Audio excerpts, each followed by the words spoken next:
আপনারা, আমার স্বামী প্রতিবন্ধী, আর মাত্র একদিন বাকি।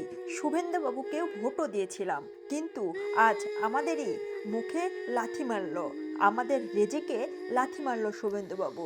দেখেন, আমার এই প্রতিবন্ধী স্বামীকে আমি কিভাবে চালাবো? আমার কাছে এত টাকা পয়সা নেই।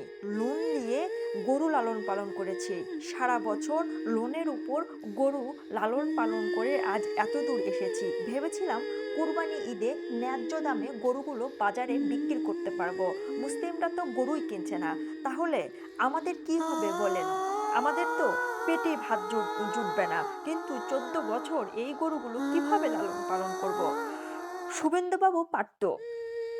সে একটি বছর আমাদের সময় দিত। একটি বছর পর এই নিয়মটা চালু করলে হয়তো সবার জন্যই ভালো হতো। কিন্তু আমরা গরিব, আমাদের এই কান্না কে শুনবে? আমরা কিভাবে চলবো? আর কিভাবেই বা 14 বছর এই গরুগুলো লালন পালন করব?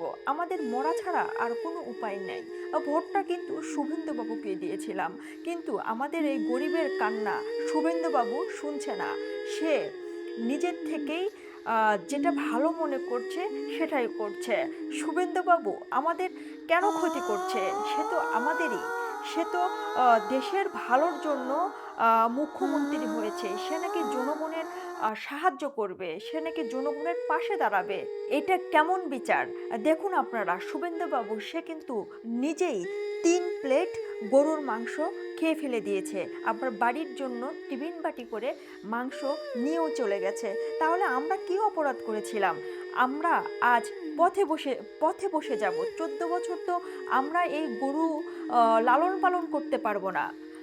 আমার স্বামী প্রতিবন্ধী, এই অর্থগুলো আমাদের নাই। দর্শক, ঠিক এমনভাবে পশ্চিমবঙ্গে যারা গরু ব্যবসায়ী রয়েছেন তারা কান্নাকাটি করছিলেন। এই কান্নার আওয়াজ কি শুভেন্দুবাবুর কান পর্যন্ত যাবে? শুভেন্দুবাবুর কান কি নাড়া দিবে? তার কান একবারও নাড়া দিল না। সে এই বিষয় নিয়ে কোনো কথাই বলল না। কিন্তু দেখেন আপনারা, আর মাত্র একদিন বাকি। মুসলিমরা কিন্তু এই গরুগুলো কিনছে না, তাহলে কি হবে?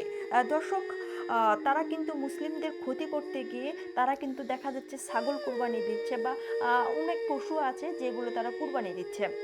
কিন্তু আজ আহ, নিজের দেশের ভালো চাইতে গিয়ে সে যে নিজের দেশের ক্ষতি করছে। আপনারা কি বলেন দর্শক এই শুভেন্দুবাবুকে নিয়ে? অবশ্যই কমেন্ট বক্সে আপনার মতামত জানাবেন। আমি জানি যে আপনি একজন সচেতন নাগরিক।